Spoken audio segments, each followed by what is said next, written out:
I'm Simon Delaney and welcome to Spirit of Britain's Restorations.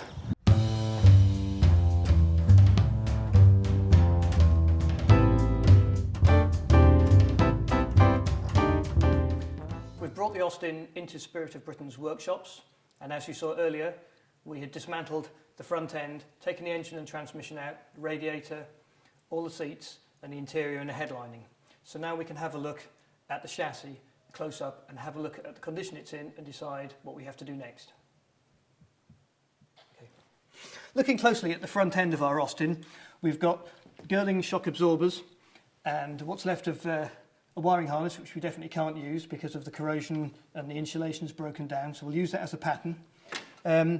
Cars of this era usually had rod brakes. The Austin is no exception, so you can see the rods here which actually brake each wheel, and the amount of braking you have is basically down to how much power you've got in your foot. Once again, it keeps things simple. We don't have any hydraulics to worry about, so that'll be a simple job to strip the brakes, check the linings and get them relined and cleaned up and make sure the actuators and everything are working, bang it all back together again. Taking a closer look at the door interior, the construction's once again like the other parts on the Austin. It's very, very simple. You've got a hardboard template covered in Rexine. You've got this rather nice bellows pocket here for all your 1930s motoring requirements. Two handles. This is the door lock. Missing at the moment is the window winder that takes the glass down. And there's a tin surround and this little Art Deco sort of trim. And all this will come off before we take the glass out, take the winder mechanism out, and then get the door grip blasted. The eagle-eyed amongst you will have noticed that there's several different colours of paint on our lovely Austin here. Mixed in with the rust, you can see the last coat of paint would have been this plum colour, which has been on there for many years.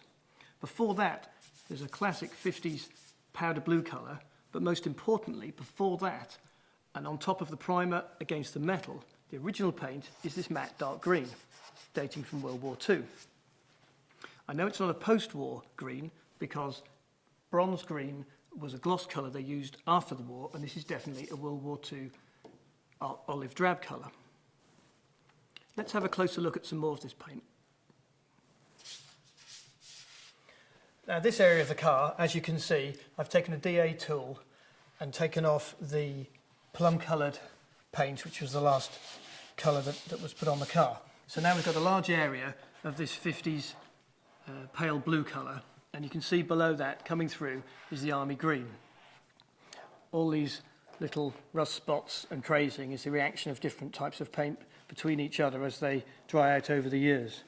So let's have a go at sanding this colour off and see if we can get back down to more of this army green and have a good look at it.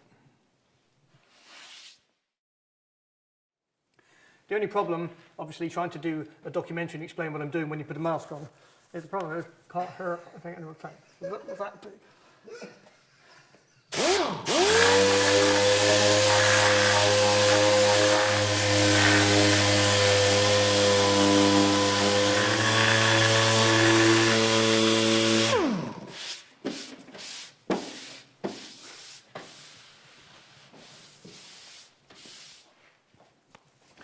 Well, I think that we would probably all agree that the original coat of paint on it was a British Army green. We bought the civilian car with the intention of turning it into a World War II British Army staff car. But as we sanded the paint back, we revealed the original paint was army green, so it could be that's what it was all along.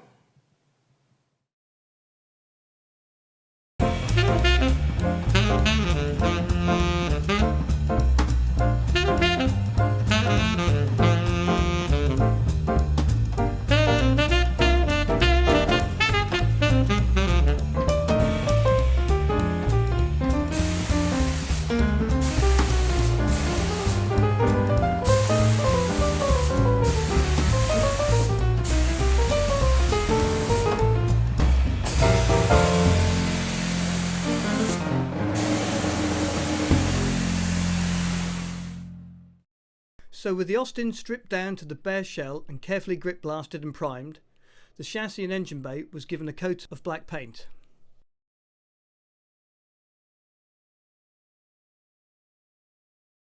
Well, you lucky people, that's all we have time for in episode 2. So until next time, I'll see you in the past.